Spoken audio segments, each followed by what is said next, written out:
sudah tentu maju tidak berjalan kan tak pada rekan dengan dan sesungguhnya kehadiran semua merupakan satu rahmat untuk Linda, especially untuk kediaman yang ditinggalkan oleh Allah, untuk Linda imarahkan dengan program-program agama, program-program yang mendekatkan diri Linda kepada Allah. Dan sekali lagi ucapan terima kasih kepada Sarah, kepada semua sahabat-sahabat syurga kerana sudi hadir di kediaman yang dipinjam Allah ini. Dan untuk tidak mahu melengahkan masa, kita serahkan majlis kepada pemimpin kita, khalifah kita pada pagi ini. Sekian, dipersilakan.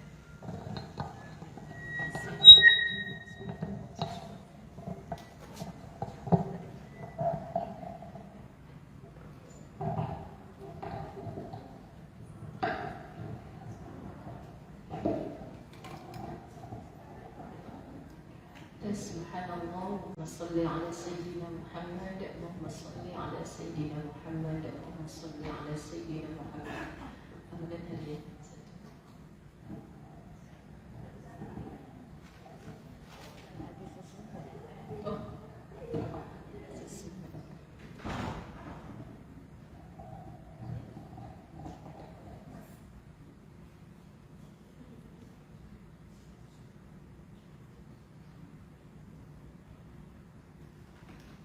Alhamdulillah.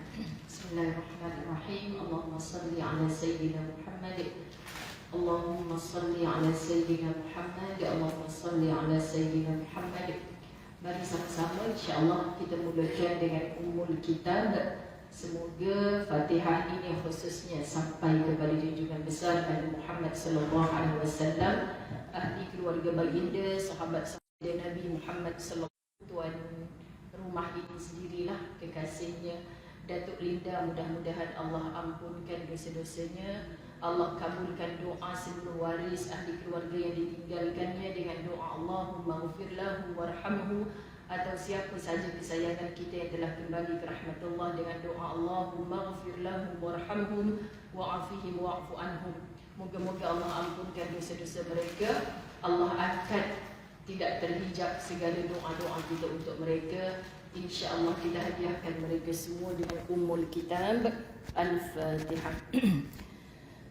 A'udzu billahi minasy syaithanir rajim. Bismillahirrahmanirrahim. Alhamdulillahi rabbil alamin. Arrahmanir rahim. Maliki yaumiddin. إياك نعبد وإياك نستعين اهدنا الصراط المستقيم صراط الذين أنعمت عليهم غير المغضوب عليهم ولا الضالين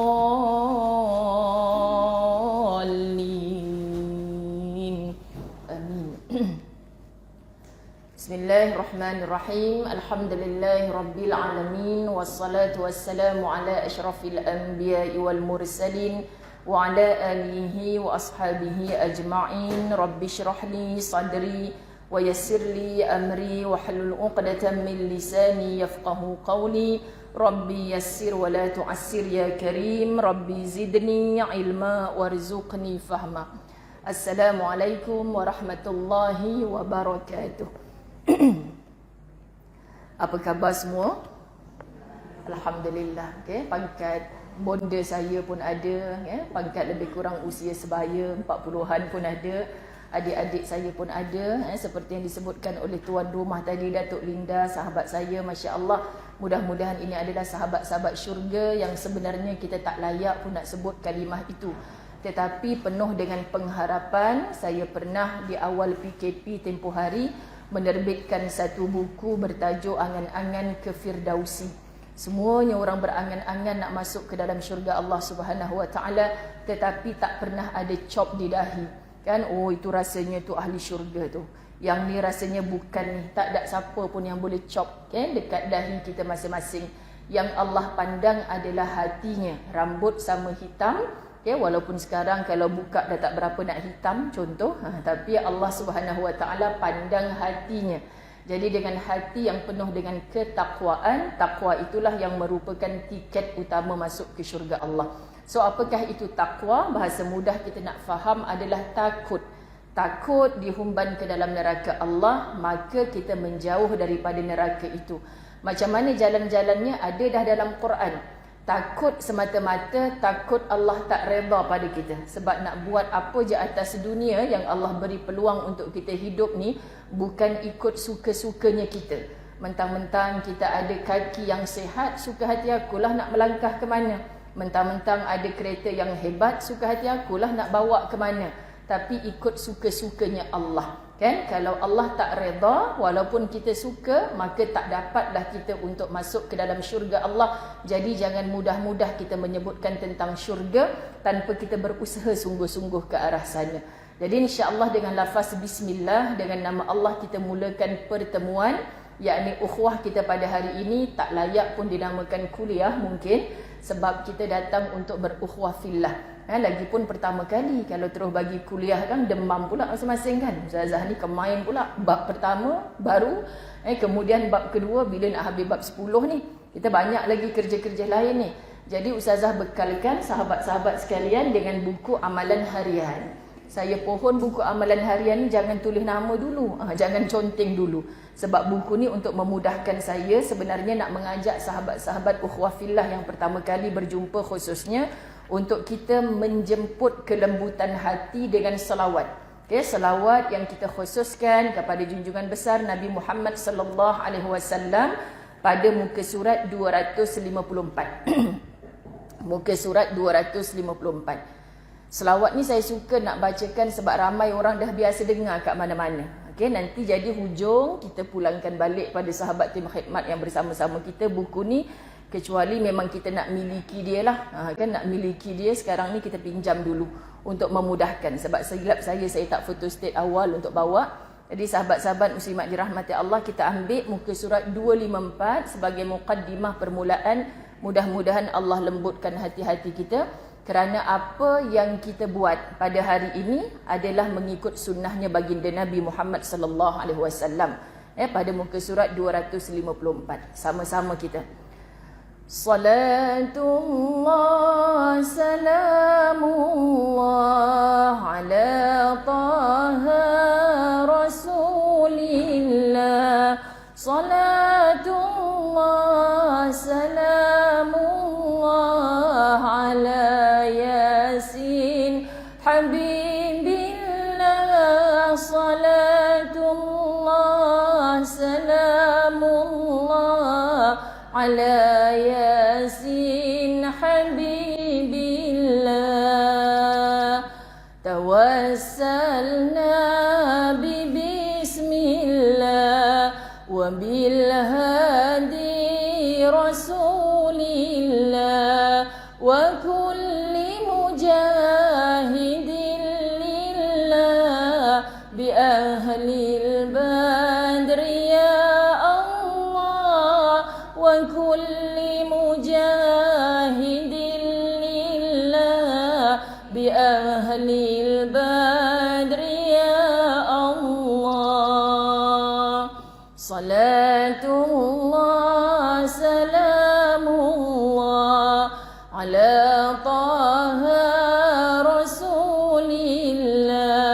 Salatullah salamullah ala yasin habibillah.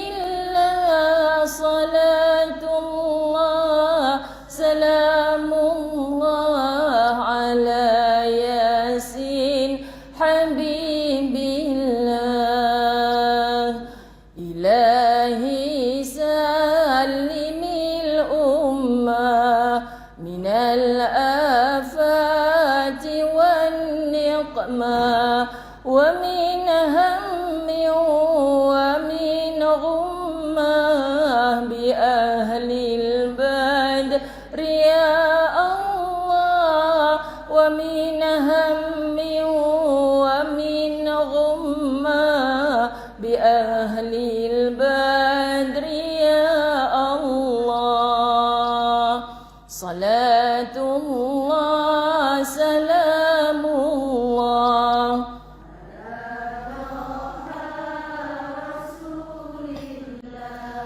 Salatullah salamullah ala Yasin Habibillah.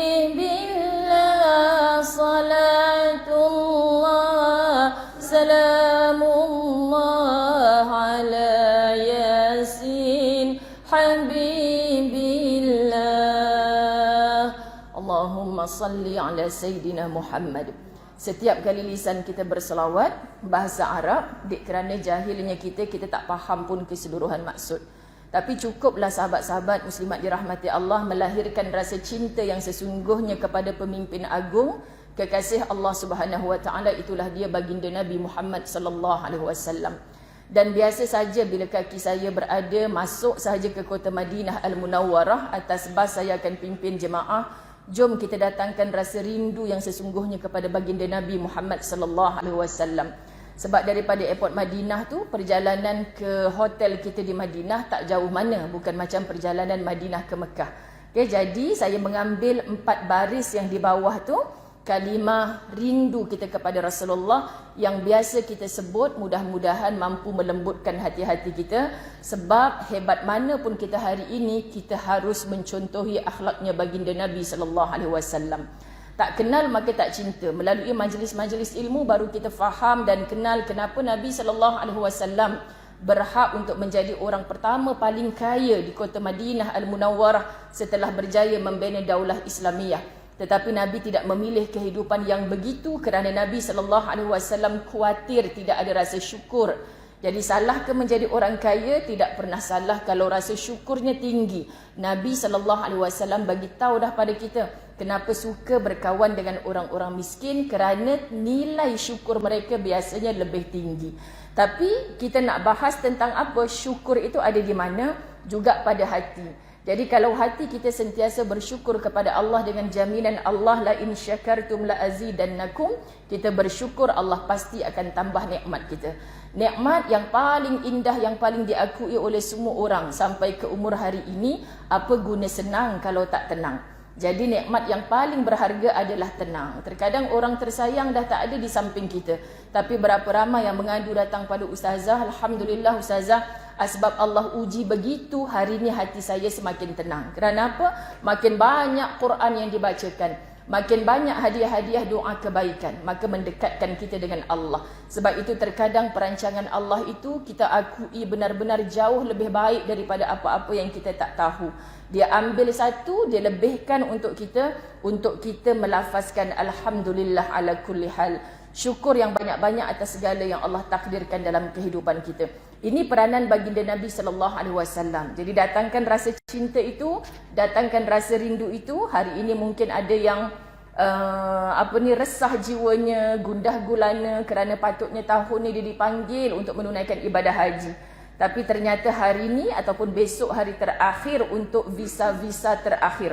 Maknanya sisa-sisa visa yang berbaki untuk orang masih mengharap, penuh mengharap. Sahabat-sahabat muslimin muslimat dirahmati Allah, semua ni adalah kerjanya Allah.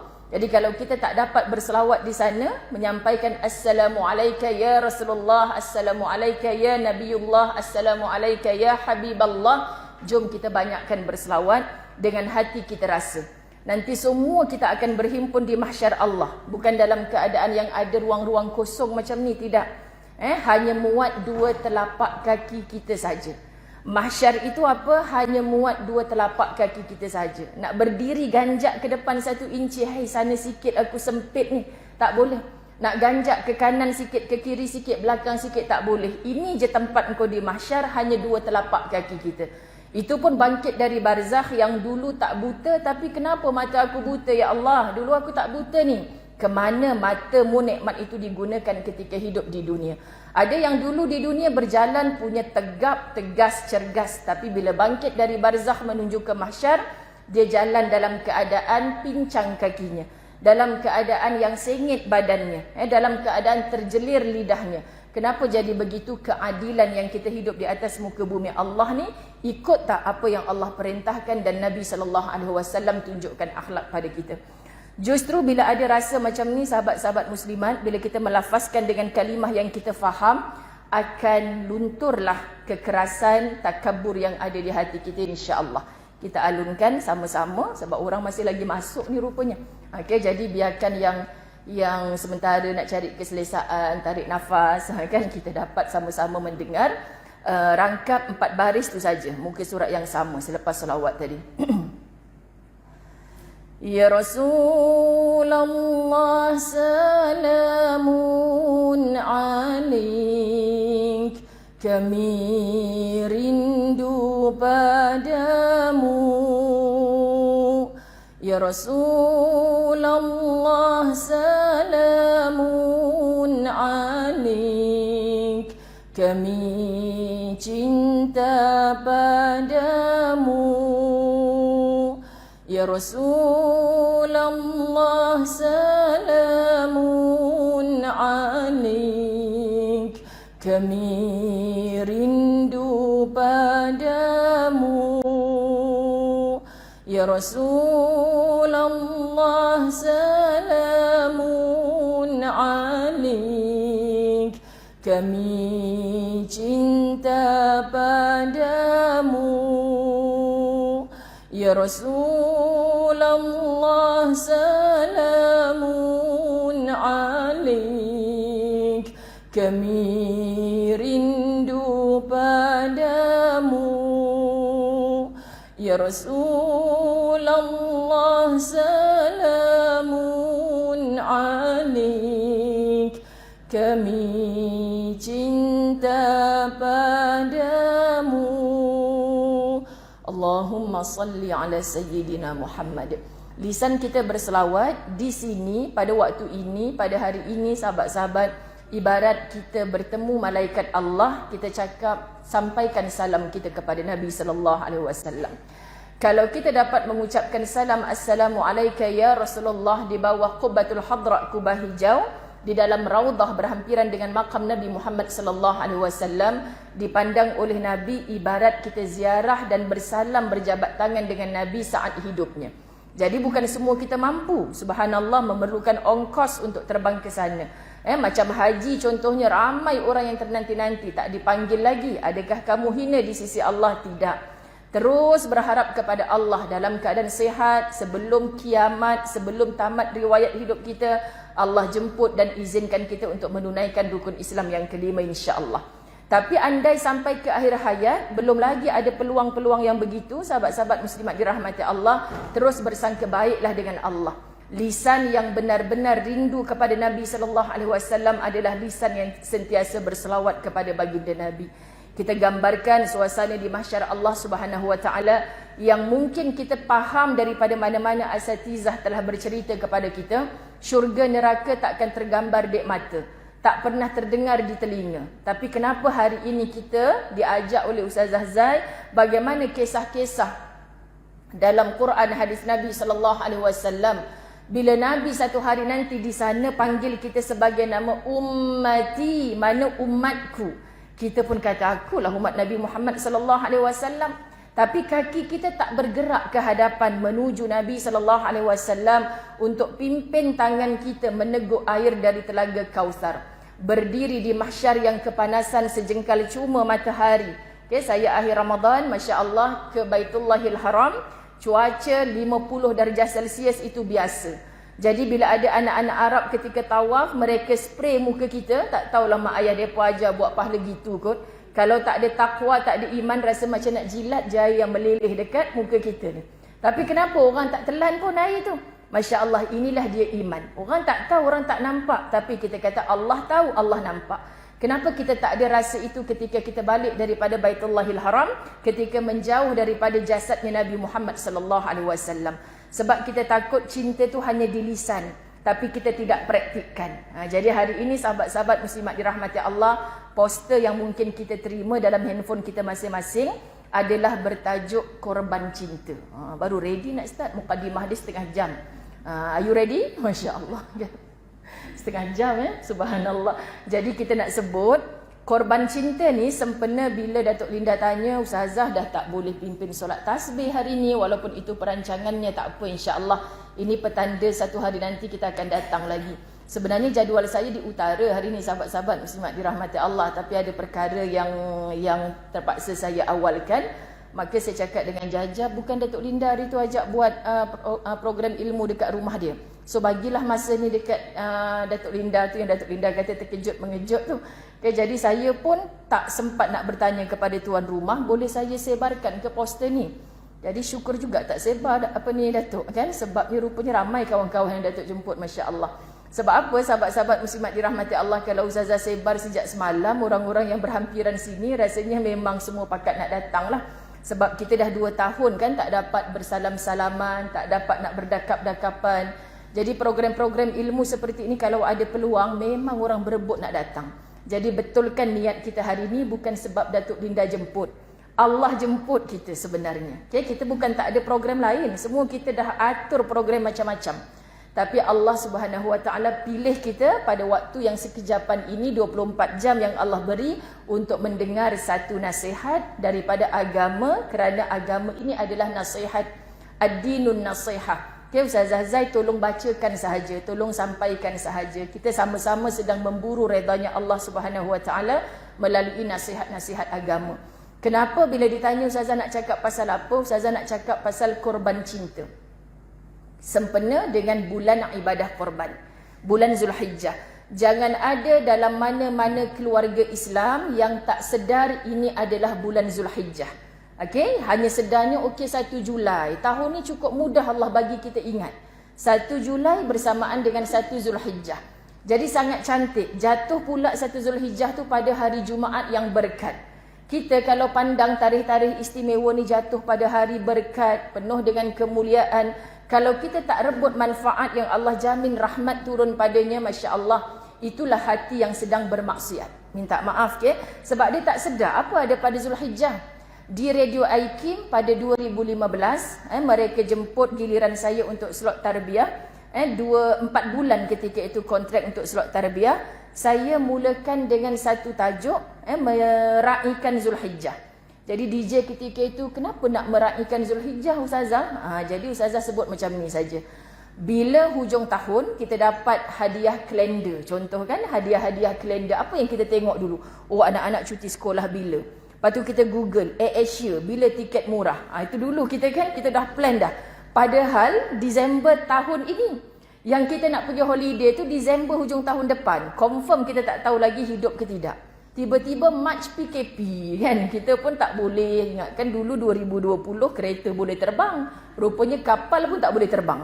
Kan, jadi habis tu macam mana tiket saya ni Ustazah kan, sebab kita merancang hal-hal keduniaan kita cukup perfect. Tapi hal akhirat tak sedar pun.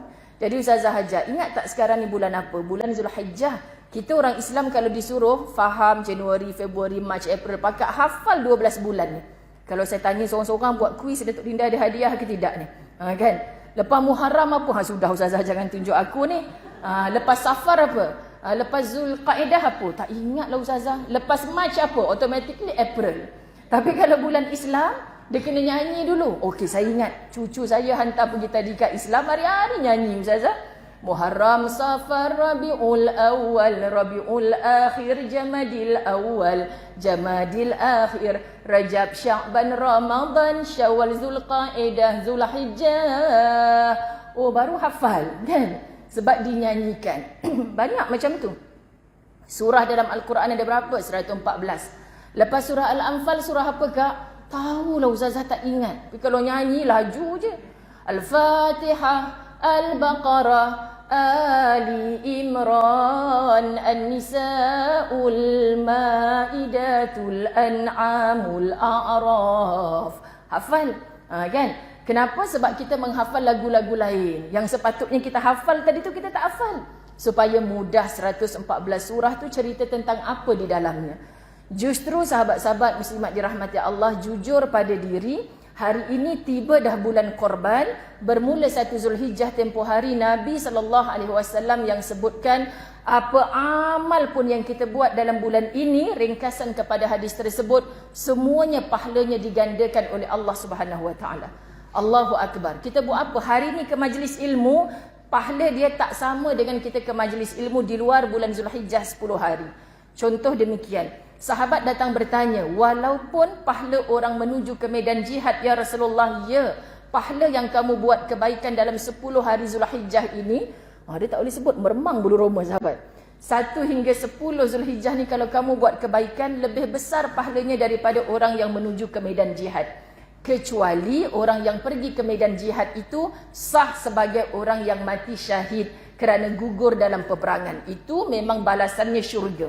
Jadi hari ni kita kata saya tak boleh pergi haji. Duit ada ni Ustazah. Ustazah nak suruh bayar berapa? Bukan soal duitnya.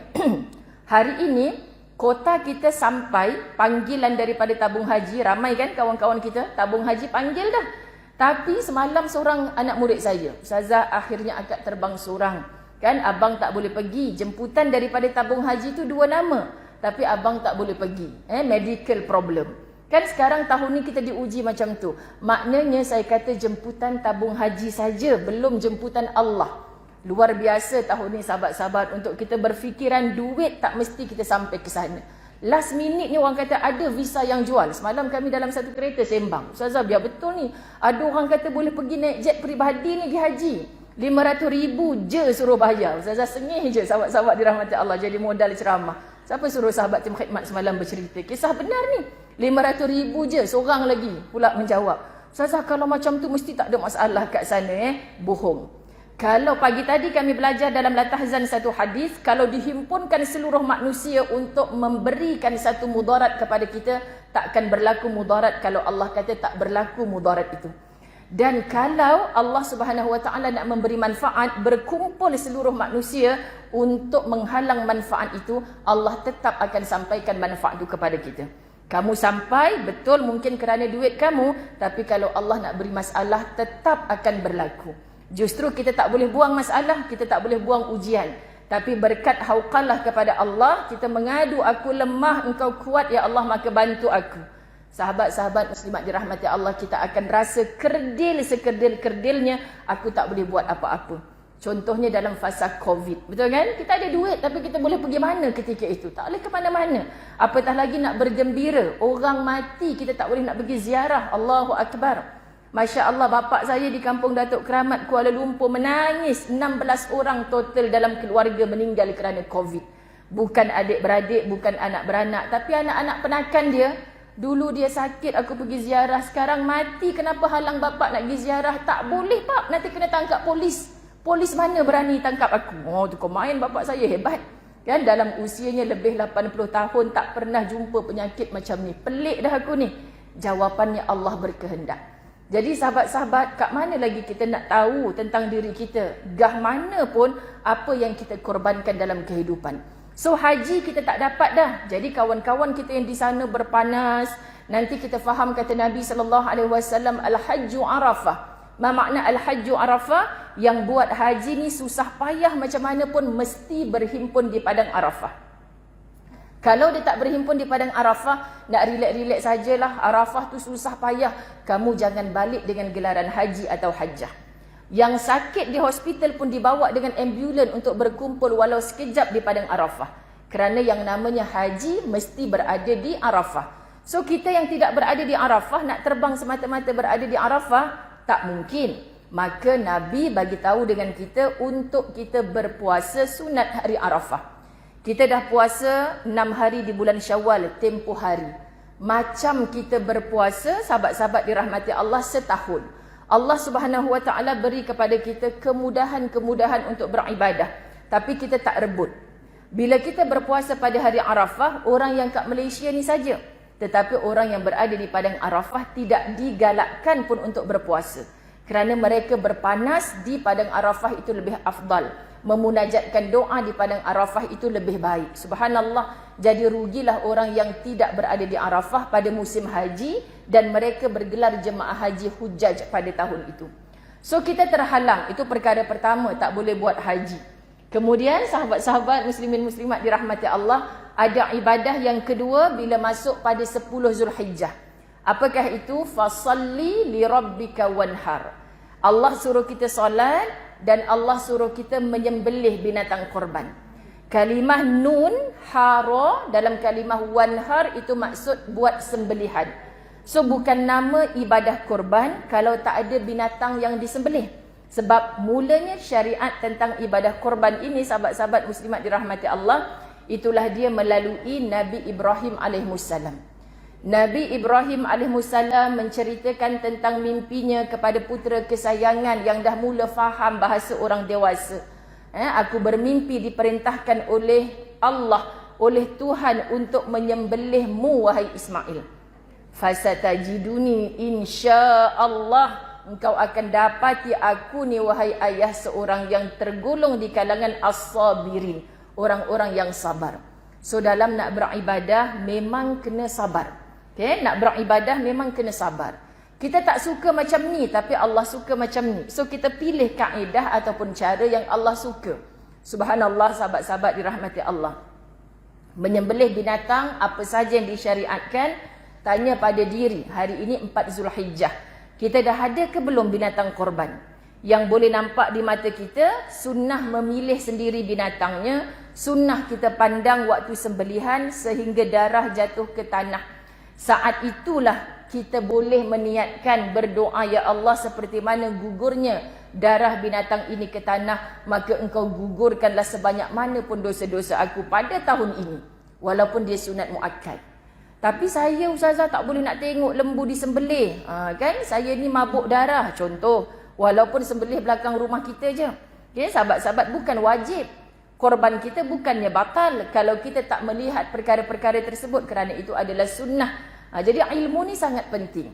So kat mana kita berkorban bukan satu isu, bukan satu persoalan.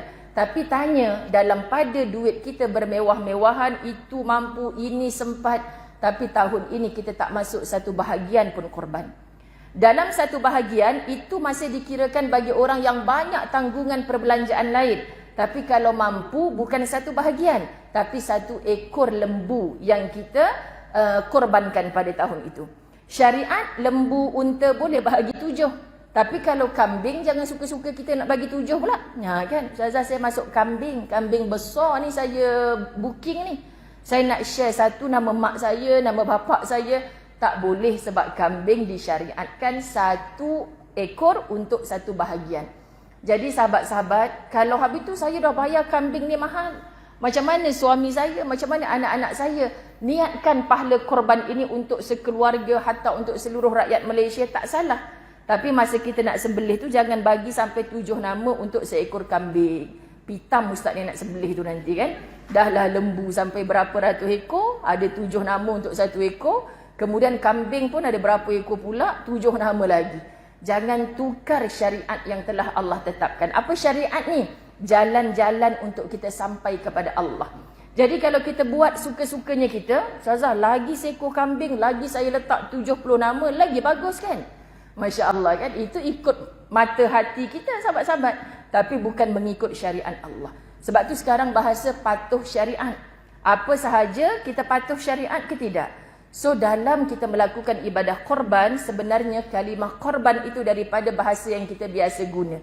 Saya tanya Datuk Linda, boleh tunjuk tak dengan jari yang mana sahabat qarib hari ni? Alah, tak adalah ustazah, kan orang tu terasa pula saya tak tunjuk kan. Apa maksud qarib? Yang paling rapat, yang paling dekat. So ibadah korban ni, jom kita niatkan untuk mengqaribkan, mengakrabkan hubungan kita dengan Allah Subhanahu Wa Taala. Jadi suka tak suka sahabat-sahabat dirahmati Allah, bila ibadah korban, kita mampu buat setakat mana yang kita boleh, jangan tak buat. Sebab memang jelas kita mampu. Macam mana ustazah tahu kita mampu? Tanya pada 10 Zulhijjah Raya Idul Adha yang pertama nanti, ada makanan tak kat rumah kita? Lebih daripada ada. Kan mudah-mudahan kita memang tak raya terkejut lah tahun ni. Walaupun Syawal hari tu dah terkejut kan. Saya kat Mekah masa tu, ustazah untunglah, ustazah malam tadi last tarawih, malam kemarin last tarawih, ustazah dah niat dah, andailah ini tarawih aku yang terakhir. Kami ni ustazah, saya pergi sebulan hari tu sahabat, 2 minggu jemaah akhir Ramadan, 2 minggu jemaah Syawal masuk. Jemaah Syawal kami ni ada orang sandakan, jemaah umrah tajaan, golongan nelayan. Maka dia kata, ustazah tahu kita tengah solat tarawih tu bang, baru kita tahu bahawa besoknya hari raya. Macam mana pula dia ni? Lepas tu sebab mereka punya isyak awal 1 jam daripada kita kan. Jadi pengumuman pukul 8 malam. Kan depa dah kan as-salatu tarawih, dah sembahyang tarawih dah. Dah 6 rakaat baru depa tahu yang besok hari raya dah. Jadi orang yang dekat KL ni pula tengah siap-siap nak pakai telekung, anak jerit ustazah. Kan, ma tak payah pergi masjid, tak payah pergi tarawih, besok raya. Rasa macam ya Allah, semalam tu aku tak pergi, ruginya ya Allah kan. Rupa-rupanya semalam tu last dah patutnya. Hari ni aku tak payah tarawih lagi dah. Ya, tahun depan kalau Allah jemput aku untuk bertarawih lagi. Masya Allah sahabat, sebenarnya kita tak boleh salahkan itu ini. Sebab sekali lagi Allah menunjukkan kuasanya. Logik akal kita macam tak boleh nampak anak bulan. Tapi Allah pertontonkan. Jadi apa sahaja. Sebab tu hari tu masa pengumuman 1 Zulhijjah, ada juga orang melompat daripada katil. Besok raya. Kau dah kenapa besok raya pula? Zulhijjah, kalau Idul Adha, rayanya 10 Zulhijjah. Itu sebab sahabat-sahabat dirahmati Allah, dia ingat raya haji 1 Zulhijjah. 10 Zulhijjah ada makanan, itu kamu dikira mampu. Sambung hari tasyrik. Apa hari tasyrik? 11, 12, 13 Zulhijjah. Jadi total 4 hari. Kita tanya dalam sepanjang 10 Zulhijjah sampai habis hari tasyrik, agak-agaknya kita boleh kebulo tak kalau kita tak keluar rumah cari rezeki pun? Hiduplah Ustazah. Kat dalam peti ais tu pun 4 hari tak habis makan. Tu baru dalam peti ais sahabat-sahabat. Belum duit dalam bank, belum harta yang kita boleh cairkan. Maknanya kita memang mampu. Jadi kalau orang ada lebihan makanan lepas 4 hari daripada hari tasyrik termasuk, kamu adalah orang mampu. Jadi merasa malu dengan Allah kalau pada tahun itu kamu tak buat ibadah korban. Masya Allah, hanya berapa RM satu bahagian. Baju raya haji kita pun lebih mahal daripada satu bahagian korban. Minta maaf. Kenapa? Terlalu ditekankan walaupun muakkadah, sunat yang sangat dituntut. Bukan haram pun kalau kita tak buat. Tapi nak ceritakan akrabnya hubungan kita dengan Allah. Apa saja yang Allah perintahkan, tak banyak cakap, terus buat. Maka ini tamsilan kepada korban cinta yang lain-lain. Pertama, harta. Siapa tak sayang harta? Kita kok susah payah cari. Pagi keluar, malam balik. Kadang outstation, tinggalkan keluarga. Sahabat-sahabat saya, Ustazah semata-mata kerja kat luar negara. Setahun sekali jumpa anak-anak. Biasa dalam hidup. Sebab dalam bermusafir, itu juga adalah sunnah Nabi SAW. Tapi jangan pernah meninggalkan hubungan kita dengan Allah dan kewajipan. Lelaki, kamu keluar daripada rumahmu, kamu tetap wajib menafkahi. Dan nafkah itu bukan tempat tinggal sahaja, bukan makan pakai sahaja, tapi bagaimana cara kamu memberi kasih sayang. Jadi walaupun jauh, dalam PKP kita diajar oleh Allah, ada yang makin rapat rupanya silaturahim dalam PKP. Sebab hari-hari buat video call. Rasa macam apa sahabat-sahabat, jasad tak boleh bertemu, tapi rasanya family dalam PKP ni makin akrab pula. Hak ni tunjuk muka cucu, yang ni tunjuk, kan semua kita nak macam tu. Cucu pandai meniarap pun nak share kat Facebook. Kan cucu, semua kita nak tunjuk kat Facebook.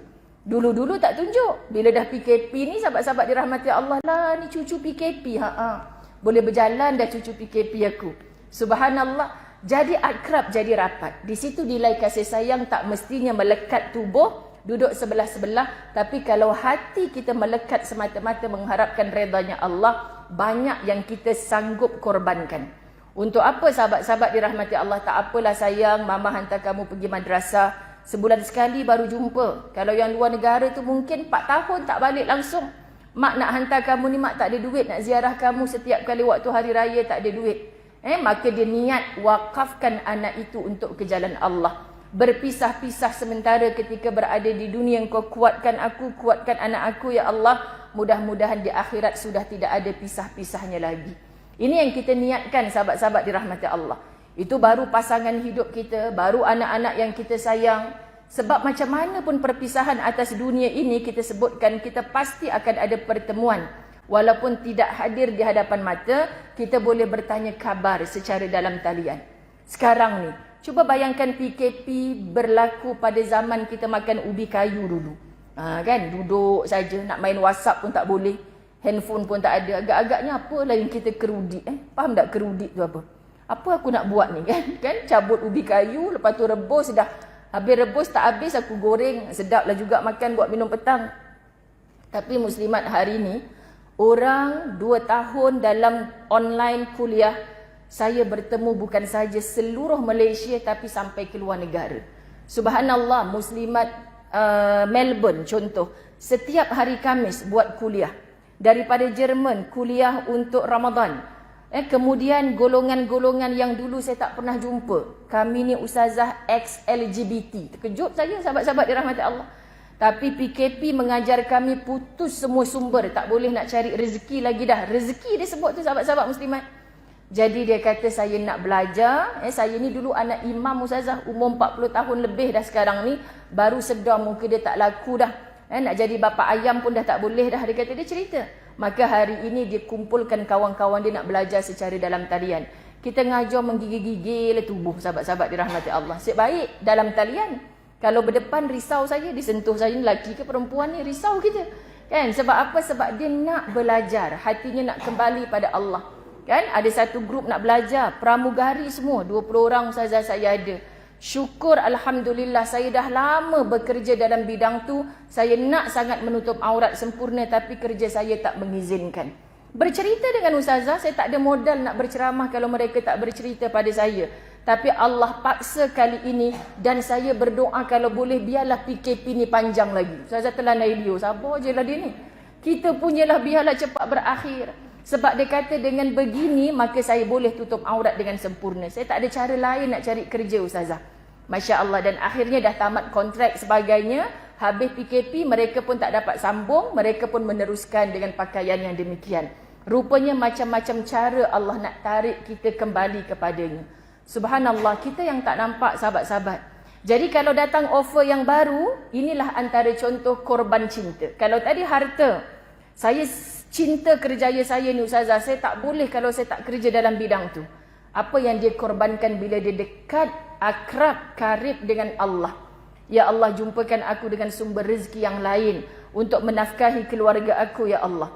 Allah permudahkan sahabat-sahabat kalau kita bersungguh-sungguh ke arah itu. Tapi kalau kita hanya sebut saja di lisan, kita tak bertindak ke arah itu. Ustazah selalu bagi contoh, saya ada handphone dekat tangan saya. Siapa kat sini tak ada handphone? Oh saya ustazah, saya memang dhaif jiddan, handphone pun tak ada.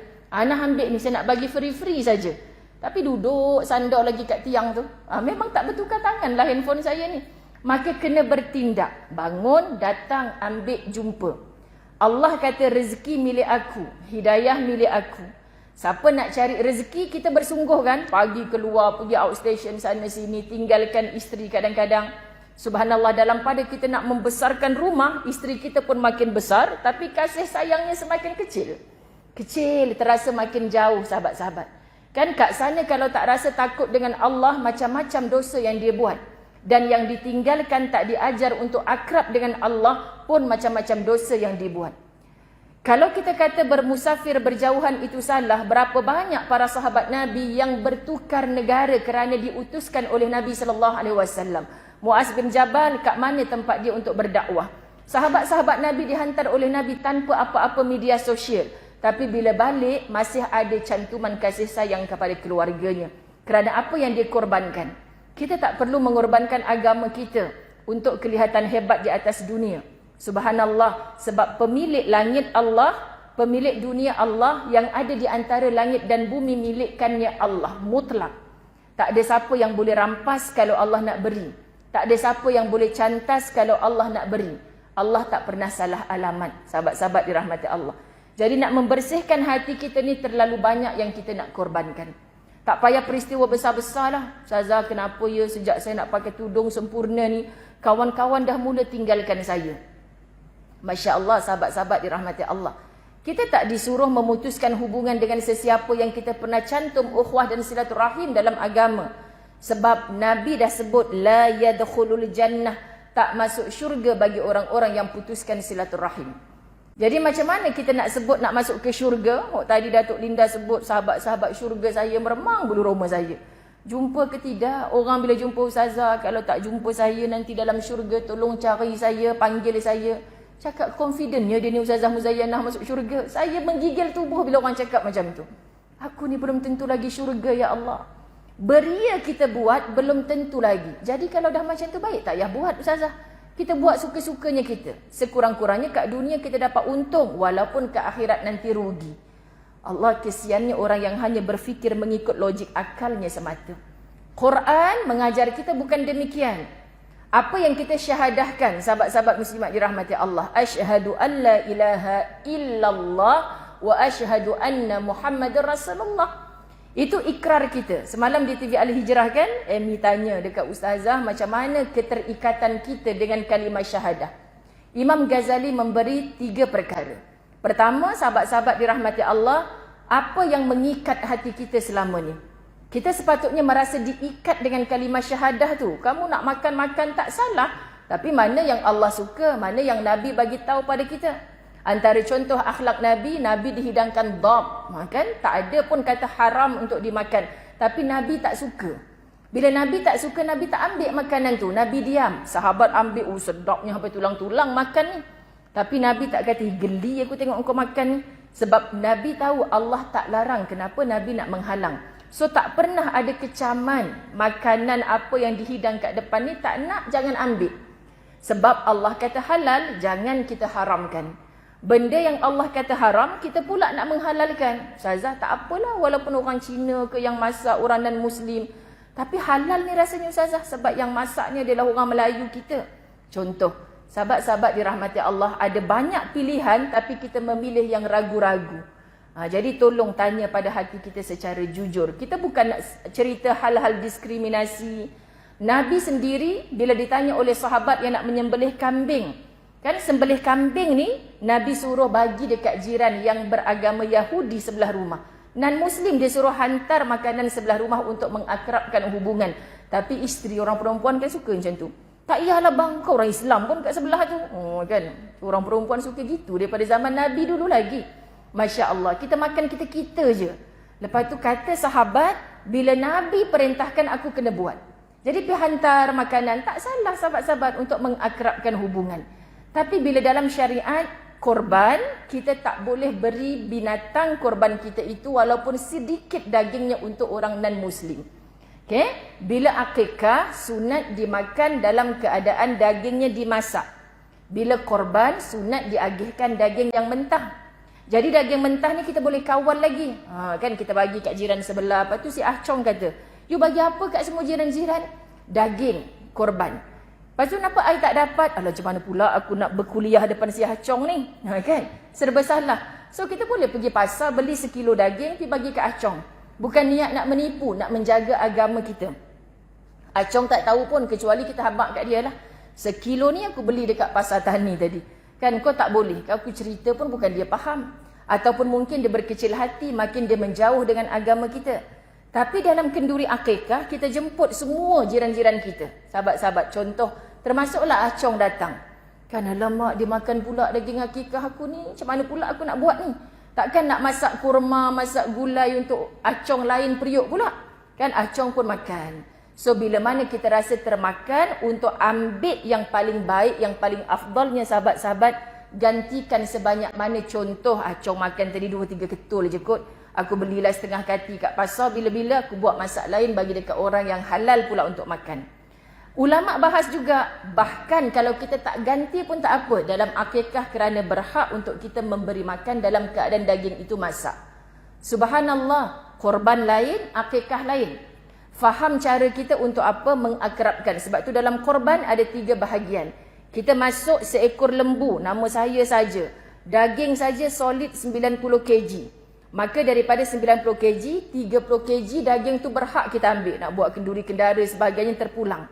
Tapi jangan tinggal 30 kg, yakni 2/3 yang kedua, 1/3 yang kedua untuk fakir miskin.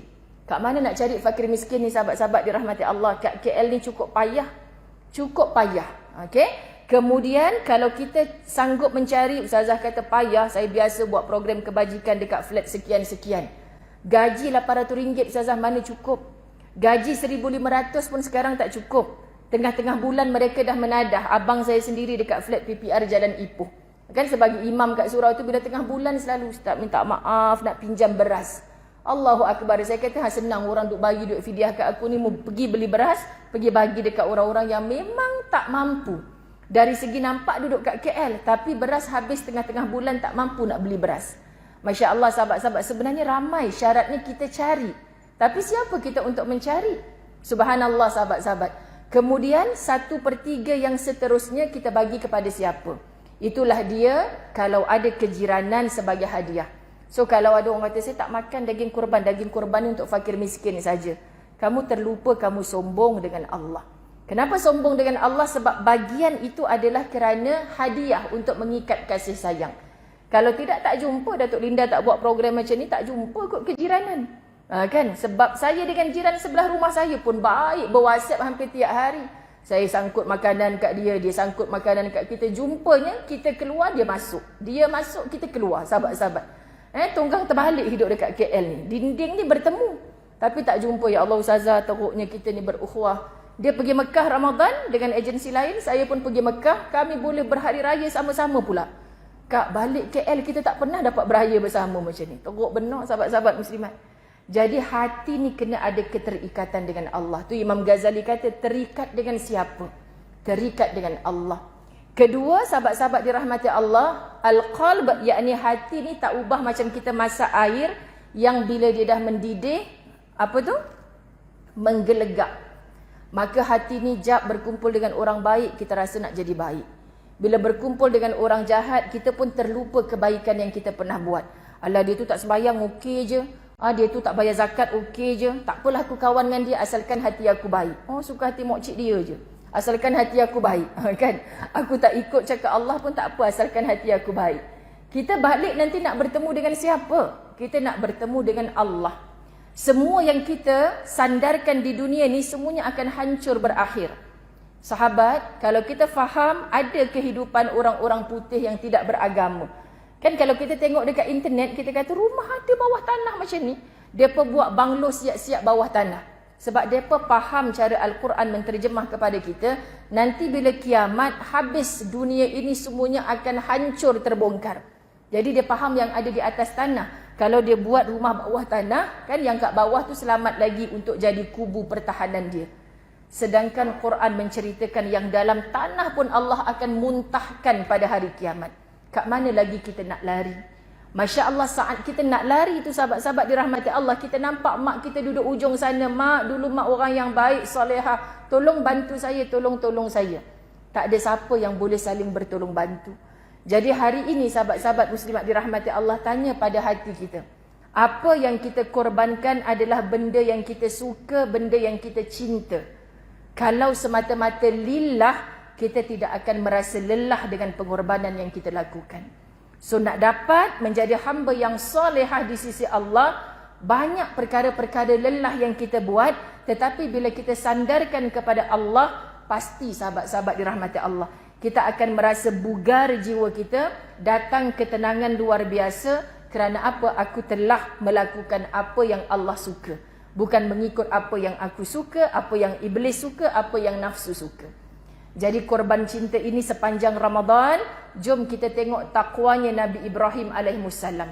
Disuruh perintah sembelih anaknya. Ini yang mereka telah dakwahkan. Agama apa ni suruh sembelih anak sendiri? Bukan agama Islam suruh sembelih anak sendiri. Buktinya kalau sekarang kita tak ada binatang korban, kita nak sembelih anak kita yang paling degil ke? Confirm kita masuk penjara. Kan? Confirm mufti kata ni perbuatan haram, berdosa besar ni. Kamu dah membunuh orang. Nabi Ibrahim tu boleh je. Berlaku tak pembunuhan, penyembelihan itu? Tidak. Allah nak try test kamu saja. Kan? Kalau Allah perintahkan, mau buat tak? Buat je. Kita hari ni nak buat tapi takut tak cukup. Ini janjinya iblis, membisik-bisikkan kefakiran apabila kita bersedekah kepada orang yang memerlukan. Kan? Cukup ni. Tak apalah aku nak bagi RM10 duit dalam tabung ni. Tapi tadi tak bawa duit, memang bawa RM10. Kan nak beli pisang goreng tak cukup pula. RM5 je lah. Nak sedekah ada duit kecil tak? Ada duit kecil tak? Tanya orang sebelah. Sahabat-sahabat dirahmati Allah. Sebab takut tak cukup. Iblis membisik-bisikkan kejahatan. Ini Quran cakap kat kita. So bila kita bismillahirrahmanirrahim, sampai ke satu tahap saya biasa jumpa orang kesan daripada ilmu. Semalam pun berlaku. Saya bawa anak-anak tahfiz saya di Kertih. Bismillahirrahmanirrahim. Bang tak pernah ni 2 tahun dah tak bawa anak-anak tahfiz berjalan. Selalu tiap tahun kita bagi sekali berjalan. Reward untuk anak-anak yang setahun bergelumang dengan Quran, sahabat-sahabat. 2 tahun tertangguh, so saya pergi ke sana, bawa lah mereka dekat Awana Kijal. Orang nampak anak-anak ni mandi kolam. Mewahnya tahfiz apa ni duduk kat sini. Mereka tak tahu Ustazah Zai ni kan sahabat-sahabat 2 tahun punya bajet. Bawa yang paling dekat dengan tahfiz Kertih. Lepas tu nak bawa balik. Kan kesian pula mama nak masak. Tukang masak anak-anak ni. Jadi tak apa, bang, tawakal tu ala Allah. Kita bawa je dia lunch dekat hotel. Bismillah. Elok je dah duduk, dah bersusun, dah bayar dah deposit semalam, kan jumpa pula Toki houseboat Tasik Kenyir. Kan? Ai, ustaz bawa apa kat sini? Semalam saya jumpa budak-budak ni mandi kolam. Mewahnya anak-anak tahfiz duduk dekat sini. Kan mewah tak mewah ni rasa tercekik juga ni nak bawa makan budak-budak ni. Gurau sebab dah biasa dengan dia.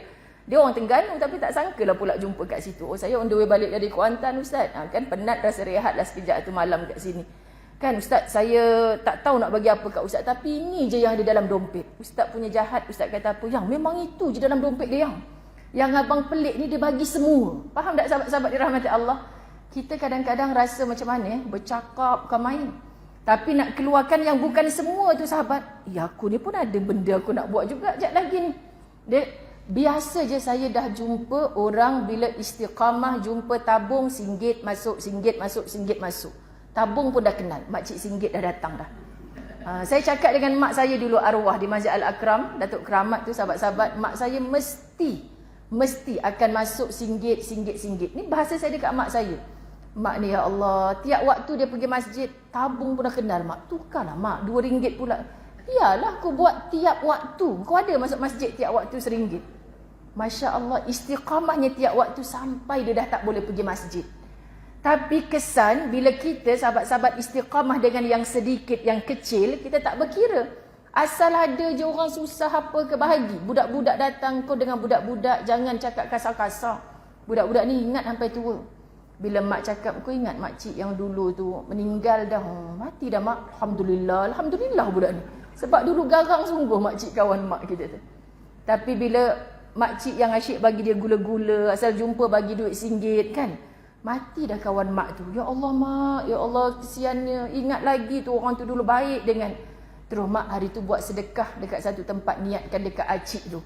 Mak kata kan, kenapa yang hari tu kau kata Alhamdulillah? Ni contohlah sahabat-sahabat dirahmati Allah. Yang ni baru kita teringat innalillah walaupun bertahun-tahun. Subhanallah, kita ingat bila akhlak mengikut akhlaknya Nabi Muhammad sallallahu alaihi wasallam. Jadi Allahu Akbar, bila kita istiqamah dengan yang sedikit, biasa je kita nak singgah mana-mana tempat, tak ada pula duit kecil RM1 tadi. Biasa tak berlaku. Yang ada RM50 paling kecil, sabar je lah. Maka sebab jiwa kita dah sentiasa nak bersedekah, pejam mata RM50. Kita pelik dengan diri kita sendiri tahu. Kenapa aku masuk RM50 Kau tak cukup lepas ni macam mana? Ya Allah, tahulah kau nak mencukupkan. Sebab seluruh urat saraf kita ni dah biasa buat kebaikan. Ada je peluang, kita rasa tak sedap kalau kita tak buat baik. Duit kecil ke duit besar ke itu bukan isunya.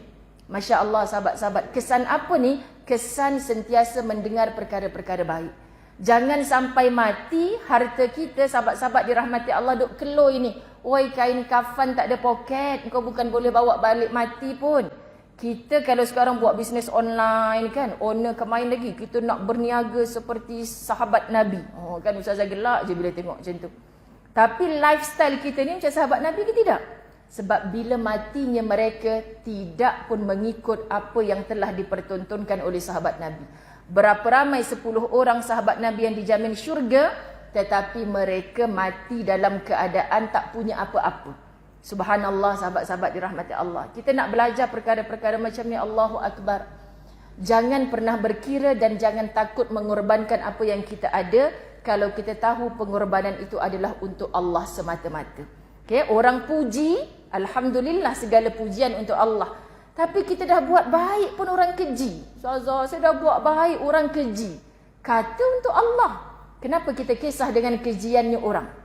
Kata untuk Allah, kenapa kita rajin hanya bila dipuji oleh orang lain?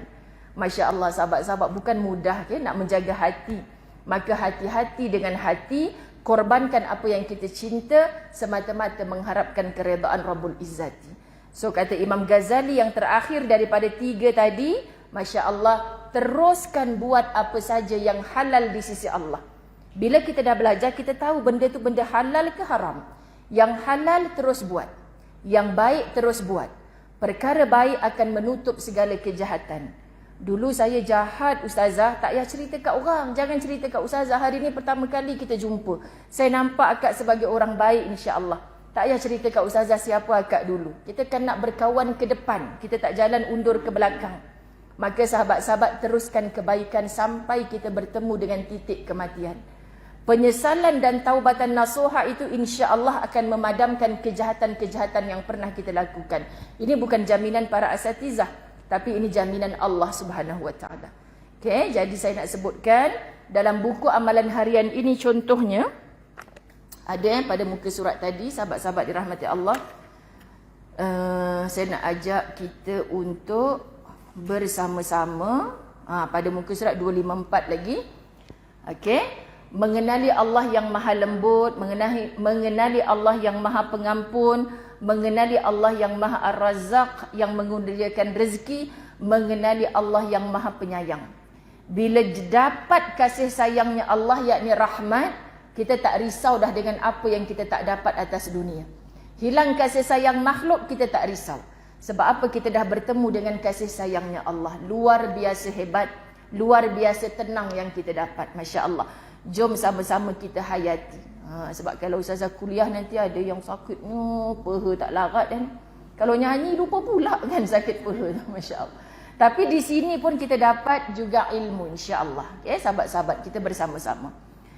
Ya Latif, Ya Latif, Ya Latif, Ya Latif, Ya Latif, Ya Latif, Ya Latif, Ya Latif. Ya Allah, lembutkanlah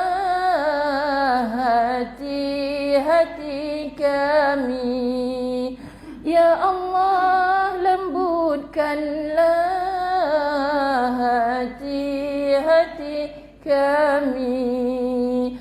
Ya Ghafur, Ya Ghafur, Ya Ghafur, Ya Ghafur, Ya Ghafur, Ya Ghafur, Ya Ghafur, Ya Ghafur. Ya Allah, ampunilah dosa-dosa kami. Ya Allah, ampunilah dosa-dosa kami. Ya Razzaq, Ya Razzaq, Ya Razzaq, Ya Razzaq, Ya Razzaq, Ya Razzaq, Ya Razzaq, Ya Razzaq. Ya Allah, kurniakanlah rezeki kepada kami. Ya Allah, kurniakanlah rezeki kepada kami. Ya Rahim, Ya Rahim,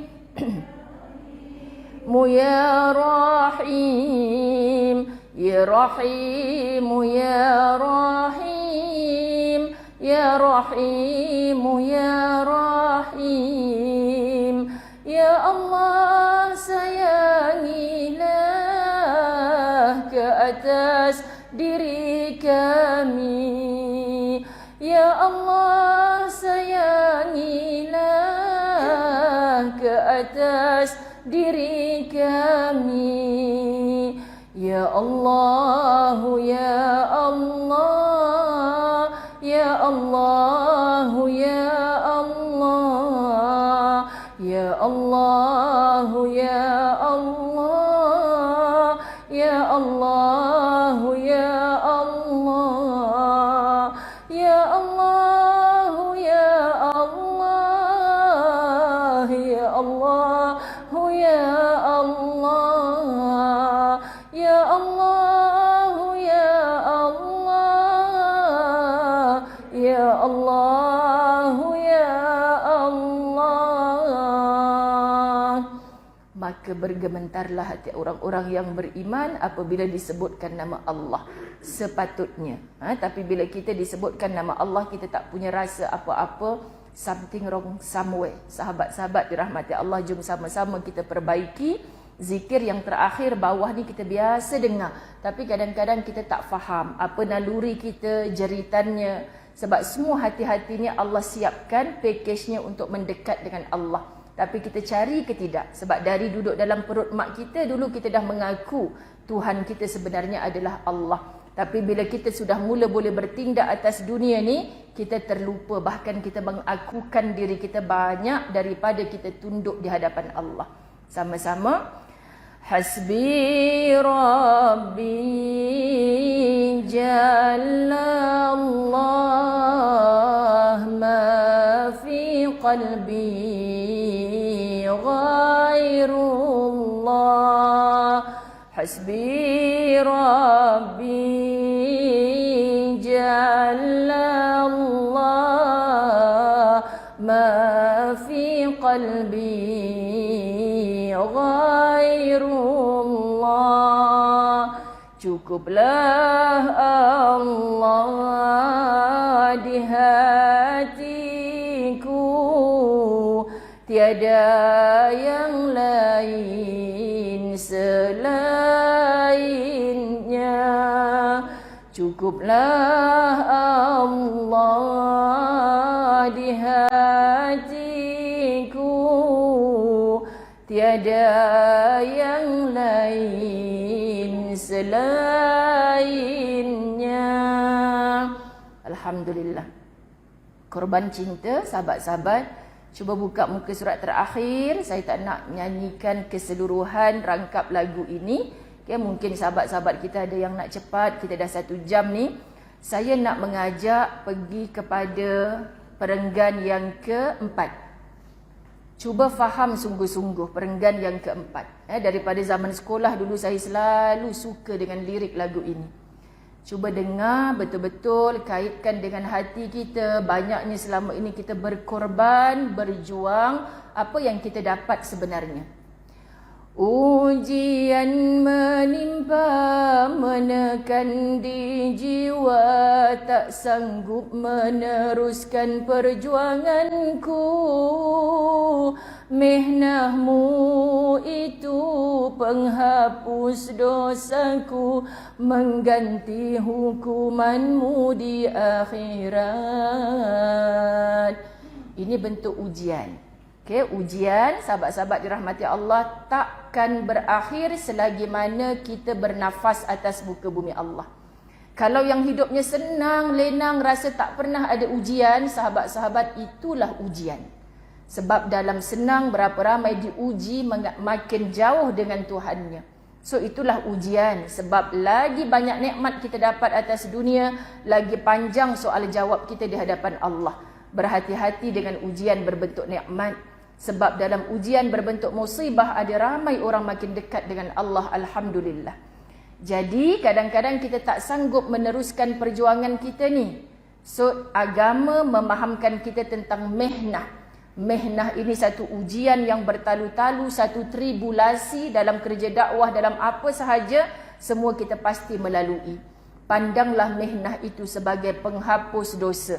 So bila kita rasa tak kuat, diuji bertalu-talu, ya Allah, nak bangun malam sampai bengkak-bengkak kaki macam sahabat Nabi, aku tak mampu ya Allah. Nak berkorban seekor lembu pun aku berkira-kira ya Allah. Nak puasa 1 hingga 9 Zulhijjah pun macam-macam alasan aku ni ya Allah. Banyak sangat benda yang aku tak mampu nak buat. Maka engkau uji aku dengan bertalu-talu ni ya Allah. Kuatkan aku, mudah-mudahan itu menjadi pengganti hukumanmu di akhirat. Faham ya sahabat-sahabat? Terkadang Allah beri kita ujian ni yang kita berkeluh kesah sangat-sangat. Allah nak gugurkan dosa kita. Allah sedang dekat dengan kita. Dan Allah nak tengok bagaimana semakin matang bijaksananya kita mendekat dengan Allah, bukan menjauh dengan Allah. So mendekatlah dengan Allah bukan hanya dengan lisan, tapi juga dengan seluruh amal soleh kita, yakni perbuatan. Jadi tanda orang bersyukur bukan hanya sebut Alhamdulillah, sikit-sikit Alhamdulillah, itu pahala.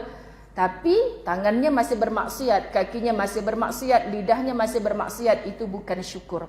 Syukur dibuktikan dengan amal. So amal yang semakin baik dengan Allah Subhanahu Wa Taala. Mudah-mudahan Allah terus pimpin hati-hati kita. Kita tutup dengan doa. Bismillahirrahmanirrahim. Alhamdulillahirabbil alamin.